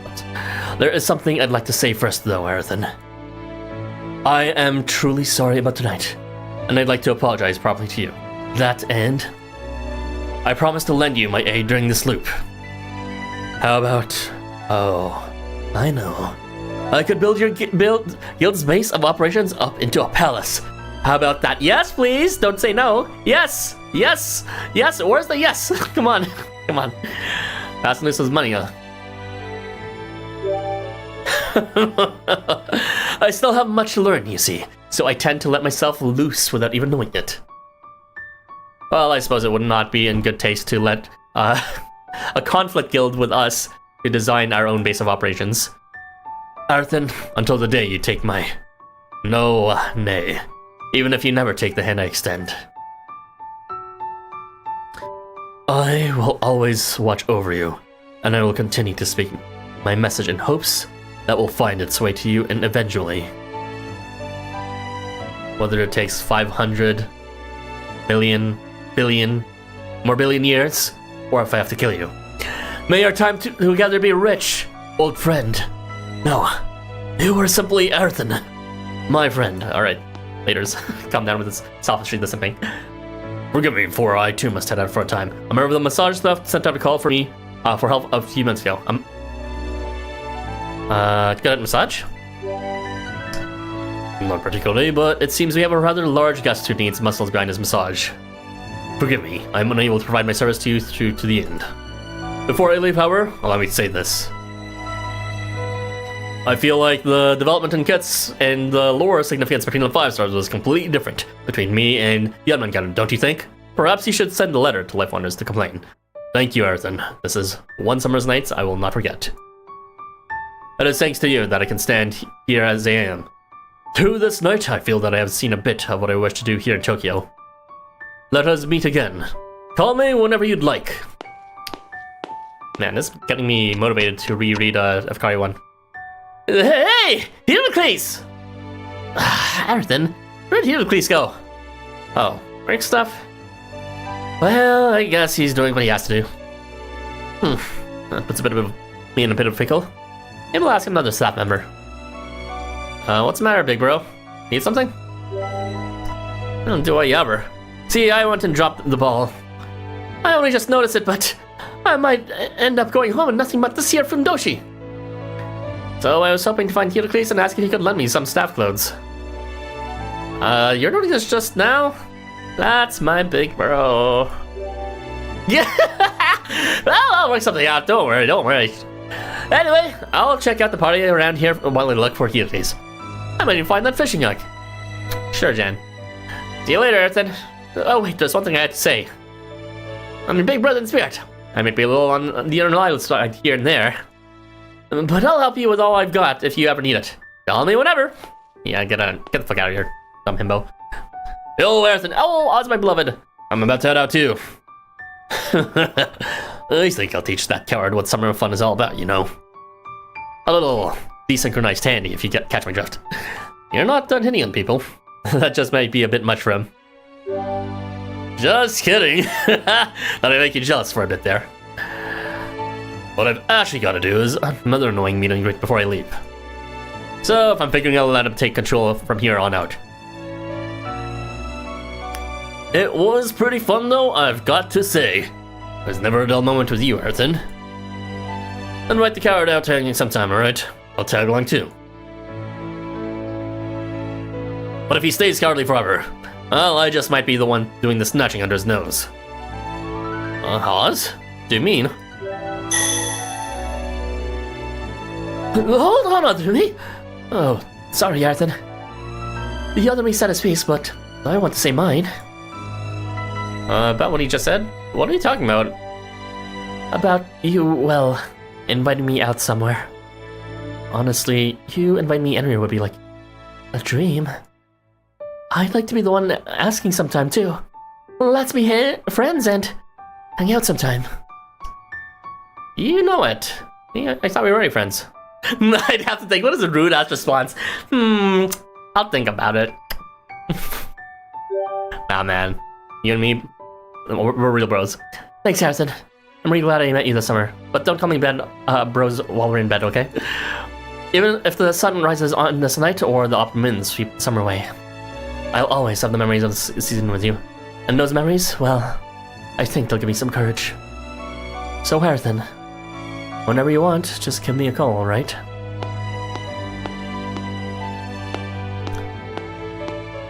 If you're talking about the mountain event from the new area of Tokyo, if you're talking about the Takamaru one, yeah, that was definitely a thing they did. I thought they'd do more of it, but they just kind of stopped with that.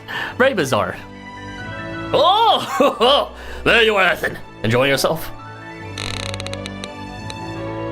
Jormungandr! You seem in high spirits. More energetic than before. Indeed. For some reason, old Hazen Might is long gone. Well, I don't tell you, but you might have a lot more issues now that you have to look for some home housing. When I first met you all, I felt like I was on the brink of remembering something. It was like having a fishbone stuck in my throat. Ugh, so frustrating.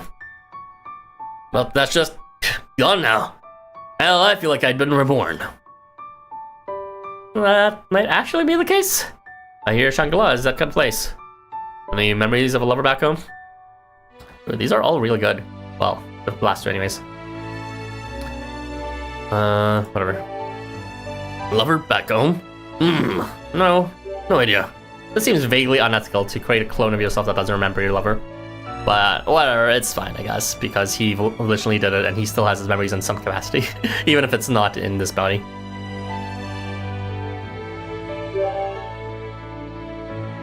So only the OG remembers. He took his memories and went. He did seem to want that to himself. Never carries over. Yeah, that makes sense. I was kind of interested in what his answer to Shangri-La would be, but I suppose he has no ties to it to really make an interesting comment. Well, in any case, I've got to find myself a base of operations here in Tokyo. But yeah, did my explanation make sense earlier when I was explaining the whole Jormungandr bit? I hope it did. Let me know if it was fine or not. And thanks to you for all the help, Ayrton. Make sure to come to me if you need anything. You hear? No matter how tough your foe, I'll devour them whole. I'd have to think. I'm worn out. I think I'll relax myself. Oh, leave me alone, let this event end. Swatsiatsu! Yastu, I've been looking for you, Ayrton. Oh, Adong, what brings you here? You're looking for me? I've been handing these out to the party VIP guests. Being an apprentice hotelier is here and all, you see? Right, Badong tends to have a pretty magnified presence among the entertainers when it comes to events nowadays. I know the entertainers are generally kind of fucky, but especially with Badong, he seems to be like in the midst as a sort of agent. Whether it was the thing with Gunmikula or this event, I mean, I guess technically wasn't directly involved, or even in the main story. With that, Badong hands you the card key to the hotel's VIP room. Nice. A massive bed and all the amenities you could want. The finest rooms you'll find in all the atrium. Call me whenever you want your room service. I'll bring you anything you want, including my entire self. With that, Badong hands you his contact information. Well, enjoy your show for the rest of the night. Sampai jumpa lagi, until we meet again.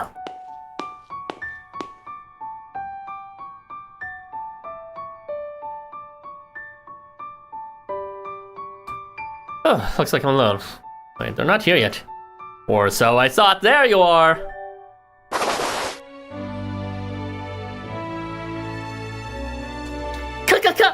Look at you! You've got me all figured out. Gorozaimon, that outfit. Now that's the kind of reaction I'm after. You never let me down, Ayrton. Seriously, I'm way too easily impressed. Well, I managed to get freed from duty, you see. I'm going to finally take some time to kick back and enjoy myself. What timing too? It's just about time for the grand finale. I think I could stand to indulge in a party's mood a bit. Looks good on you. Yeah? Oh, come on, don't look so serious all of a sudden. You're going to make me blush. So, Ayrton, you may be wondering if I'm going to ask you, if you had a good time at this party or not. Well, don't worry, I've got more tact than that. I already asked you once after all. However you felt, those feelings are yours and yours alone. But to me, this party wasn't half bad. The legions of night cutting loose and going wild. Not bad, I say myself. Not bad at all here in Tokyo. I think I'll keep on keeping on here, enjoying and finding fun where I can. So, Aerthan, I've got a proposal for you.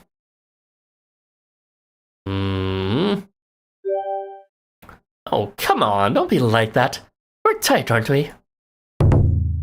Anyway, I, Zaimon Sanmoto, a Yakushi of infamy, will be joining you from now on. Huh? No refund period either. I'm with you forever. I'm pretty sure you're not a summer, but give it up, Aerthan. You've had the misfortune of someone this shifty taking an interest in you. Alright, I guess even if he's not in summer, they technically are redeemable units, so we are pretty much guaranteed to have them. You've got a lot of openings and gaps in your defenses, and as yokai, well, I've got to slip through them. Well, here's the grand finale. Yeah, this might be the first time they canonically were like, with a well-favored character, yeah, I'm joining your side. Better take it or leave it. Or take it. You don't have an option to leave it. Ladies, gentlemen, and all other friends, I hope you've enjoyed tonight's Bankei and Midsummer Yurikacho. Like the tales of 1001 Nights, our party had visions of dreams and fantasy, as well as a healthy dose of surprise. Yet, alas, all good things must come to an end. Like the moment night gives way to the dawn and one awakens from a dream. It is time for the Yukachu Theatrium opening ceremony. Grand finale! Wow. Boogeyman did not play an important role at all. At least he was slightly more involved than... what's it? The ones that kind of just showed up to talk for a brief conversation. Summer Pool Twilight! End! Alright. Yo. No love for Yama. Same. I really should not put Yama there. I'm pretty sure more people would have voted for the other character, Goro Zaimon.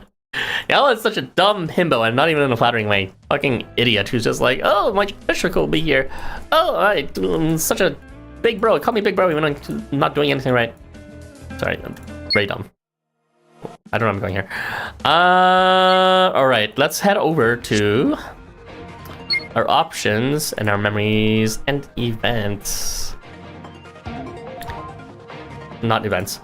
Special quests. To see... Not you.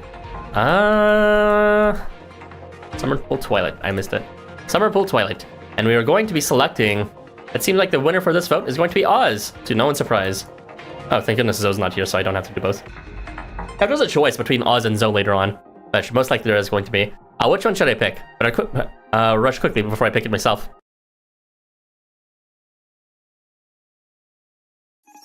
Type it now if you want to know, or if you want to claim it. I'm so nervous. Is this going to turn out all right? Who do you vote first? Say the name. Oz or Zoe? In a corridor of the Theatrium Resort Hotel in Yurikacho, with its many doors at evenly spaced intervals, a transient with a very impressive mane walks down its length while having a conversation with himself. Eventually, he finds the room number he's after and raises his hand to ring the bell. Oz. Alright, I was hoping for Oz, to be honest. Yeah, no matter how much time passes, the sound of that bell ringing is not to be heard. I can't do it. I just can't. How could I even think to ask him on a date with no previous warning whatsoever? I know more than anyone how sorry this sounds, but I still want your help. Hey, come on. Why won't you answer me? Don't worry, Euclid isn't around here anymore. It really surprised me, you know? Finding out the other me is actually that scared of something? Oh, please, I'm begging you. Come on out! Standing in front of the door like this is the best I can manage on my own. Oh, here goes.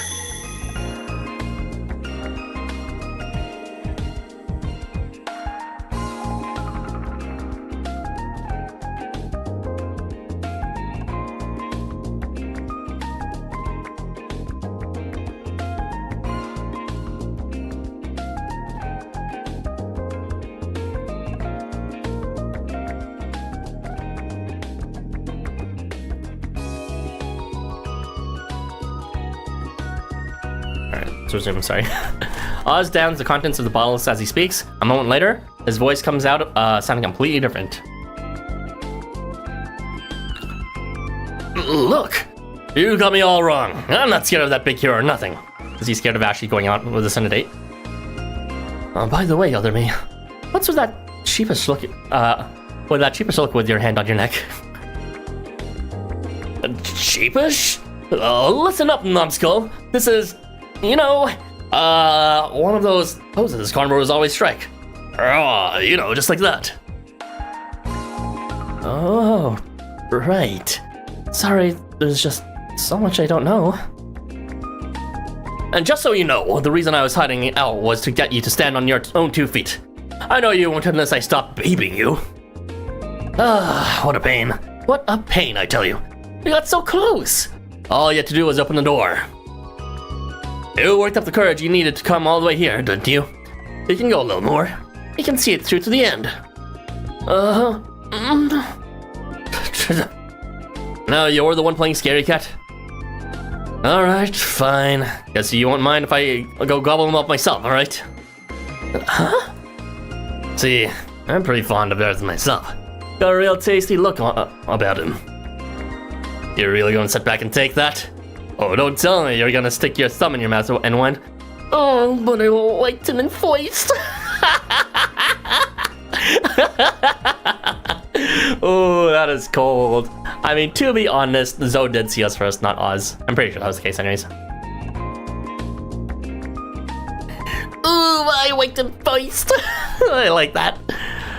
Alright, I'll find my courage.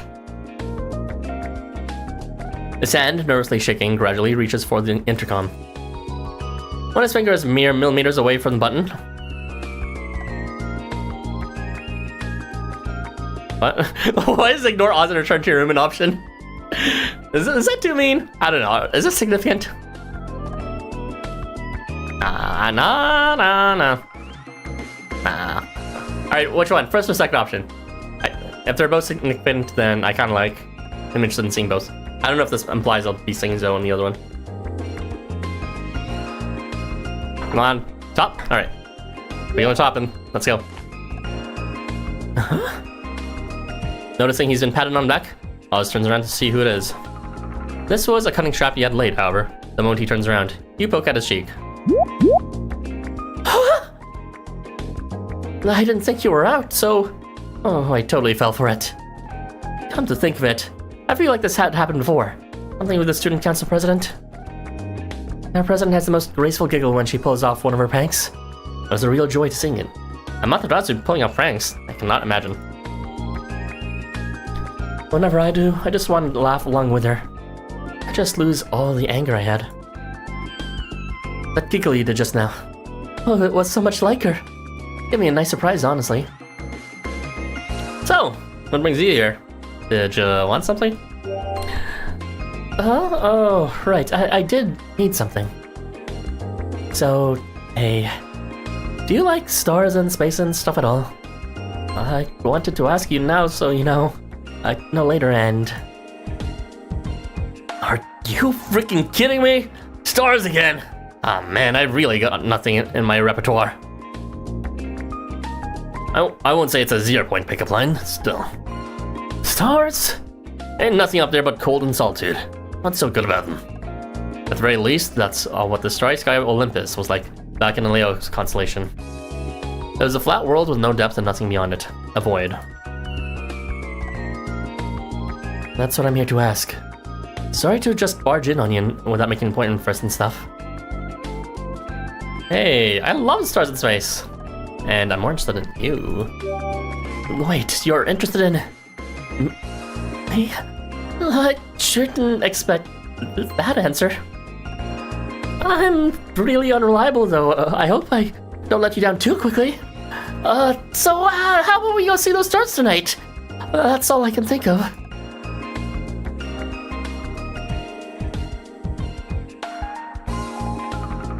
The neon-lit night pool invites you when you step onto the hotel roof. I'm too scared to peer over and look down. The view from up here must be amazing.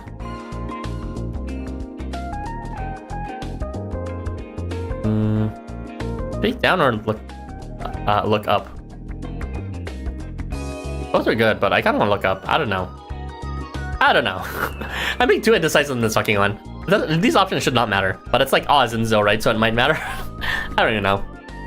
If we look down, we can watch the sparkles of the pool. If we look up, we can see the stars. I'm just gonna go for it. Let's go see the stars. There's not too much in the way of lights over here, and it looks like there's not too many people around here either. See? There's even some beach chairs too. I guess I figured people would want to do some stargazing. With a little excited encouragement for us, you lie down on the beach chair.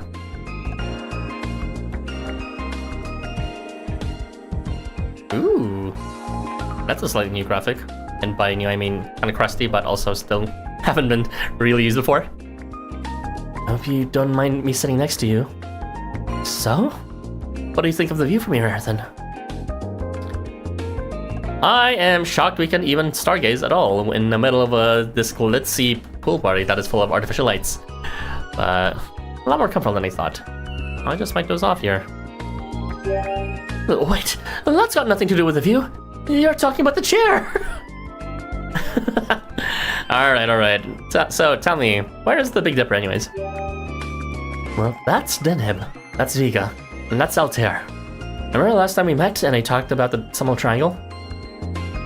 Altair, the Aquila constellation, is also called Ikoboshi, while Viga, the Lyra constellation, is also called Orihime. The people of the city and this world hold a spot between them where all those stars are concentrated, the Amanokawa. Oh, and in the world the other me was in, they called it the Milky Way apparently. Interesting. I don't know if it's true or not, but when I hear him talk about it, it makes me feel like the other me really did live in a world of stars up there. That's why I want to go there myself. I don't want the other me to be lonely.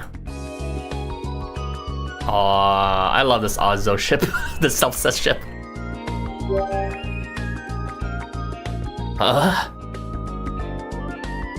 We want to go to space because... See, the other me. These are my ideals given form. Handsome, strong, gentle. The perfect line. But me, I'm, well, a cowardly line. I can't live without someone holding my hand, even here in Tokyo. So I'm really glad that the other me is friends with me. I mean, it would be a nightmare if he wasn't, wouldn't it? That's why I'm always wondering if there's anything I can do for him. I think that if I can manage to get to where the other me is, that when I'm up there, I'll finally be able to live on my own. By then, I won't call him the other me anymore. I think I'll be able to call him by my name. Or by name, rather. That's why I'm going to become a pilot in Kurogane's starship. Well, if I can anyway. Starship, okay. So that's what he was visiting Kurogane for in chapter 12. Chapter 9? Chapter 9. So that he can plan for a night clothes thing, even though that never did happen for Oz. Oz should have been night clothes variant. Well, his variant train has pretty busted, so it's fine. Hey, you can pull it off easily. I want to go with you. You're not going to say it's impossible for a coward like me, huh? Thanks, Arison. I think you're courageous, Oz. This Oz is pretty dashing, too.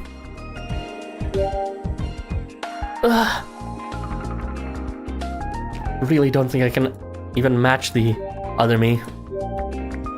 Even though we both feel the same way about the same person. Here he is, hiding his heart and cheering me on. What are you talking about, you fool? You're way more. Oh my god, they're so cute! That's so cute. I love Oz and Zoe. It's like the healthiest relationship ever between people that beat themselves up but then complete each other by encouraging their weaknesses, or, you know, encouraging to get them past their weaknesses. Deep in his heart, the other Zoe thinks that true strength is not hiding in weakness. As someone who only thinks of himself, he wouldn't call himself a truly strong lion. Oz has long had courage inside him. He only has yet to notice it. Though the other Zoe is irked by him from time to time, he considers him an amazing lion. One too good to be dragging him around, in fact.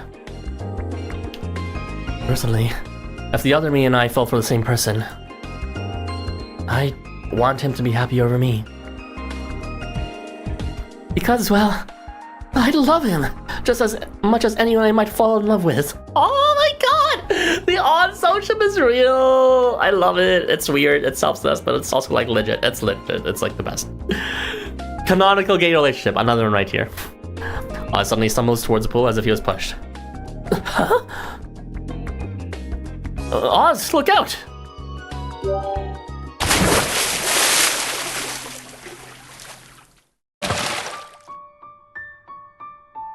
Marathon.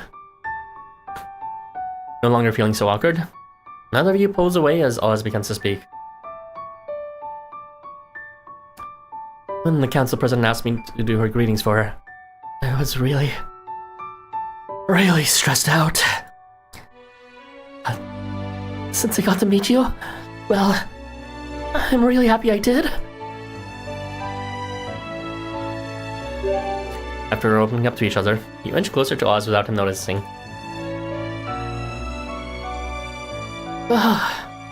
When your fingers touch under the water, Oz blushes and looks down. After pausing to think about it a moment, he reaches for his emerald bottle. Alright, Oz, smooch time! They gently stop his hand before he can drink the bottle. But why? When you peer into his eyes, he gulps and returns your gaze with an embarrassed look. Oh, you're so beautiful.